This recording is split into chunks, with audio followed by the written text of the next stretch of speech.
Defence शस्त्र म्हणजे काय? जे साधन स्वतःचा बचाव करण्यासाठी किंवा युद्धात वापरले जाते त्याला शस्त्र वेपन म्हणतात. प्राचीन शस्त्रे एन्शियंट वेपन्स. ही शस्त्रे जुन्या काळात वापरली जात होती. तलवार वजा हातात धरून लढण्यासाठी, भाला वजा फेकण्यासाठी किंवा भोसकण्यासाठी, धनुष्य बाण वजा दूरवर मारण्यासाठी, गदा वजा जोरदार प्रहारासाठी, कट्यार वजा छोटं धारदार शस्त्र. उदा. छत्रपती शिवाजी महाराजांच्या काळात तलवार, भाला, धनुष्य वापरले जात. आधुनिक शस्त्रे मॉडर्न वेपन्स.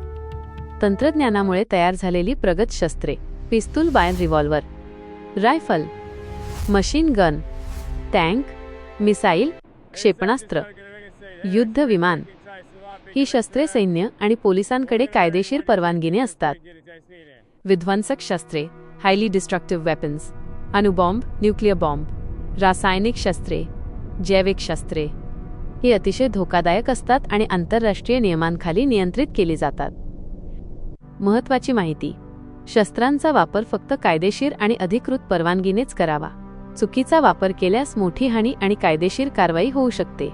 शस्त्रांपेक्षा शांतता आणि संवाद हेच समाजासाठी चांगले असतात.